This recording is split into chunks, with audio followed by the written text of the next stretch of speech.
चलिए बच्चों, आज एक संबंध और फलन के सवाल के साथ जुड़ते हैं अपने नए वीडियो के साथ। पहला सवाल है आपका, यदि a बराबर 1,2, b बराबर a, b, c,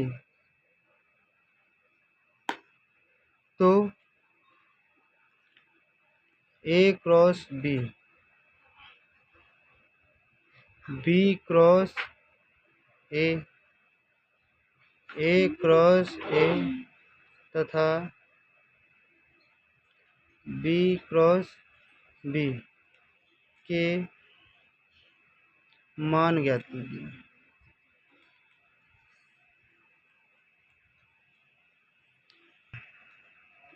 तो सबसे पहले हमको जो फलन दिए गए हैं, ए का जो वैल्यू दिया गया है वो ए की वैल्यू है 1,2।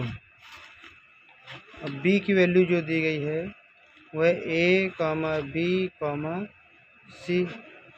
तो a क्रॉस b निकालते हैं, तो a cross b is equal to हो जाएगा 1,2 और a, b, c।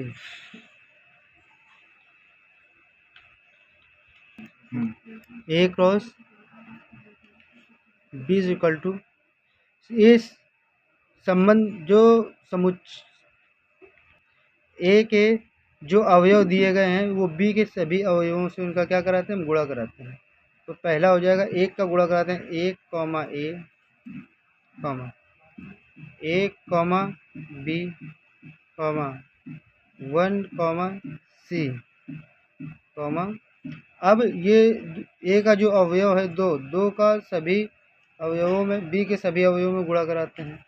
ये हो जाता है 2, a, 2, b और 2, c। ये इस प्रकार से हमारा a क्रॉस b आ गया। इसी तरह से बोलता है b क्रॉस a निकालिए।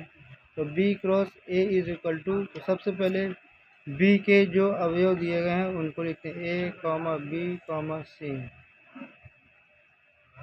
अब a के अवयव लिखते हैं 1, 2। अब इनका हमको कराना है मल्टीप्लाई। तो a,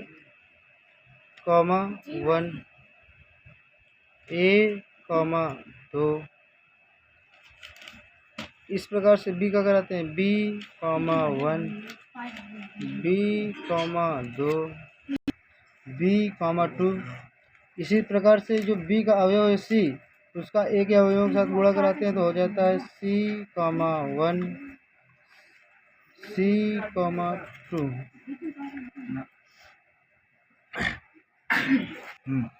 अब हमको जो अगला सवाल इसी में दिया गया है उसमें निकालना a, a।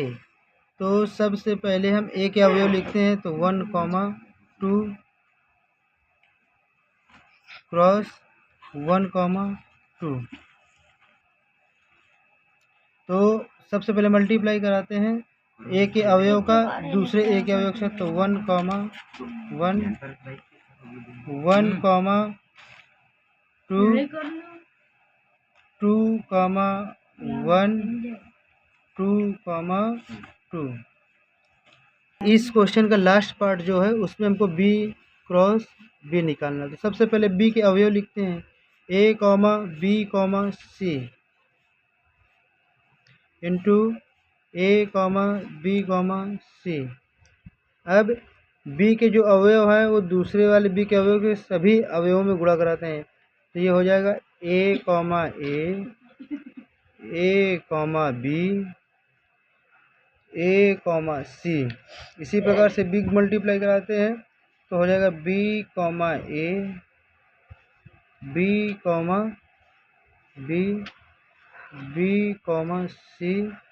अब इस प्रकार से c का मल्टीप्लाई कराते हैं, तो हो जाएगा ये c, a, c, b और c, c।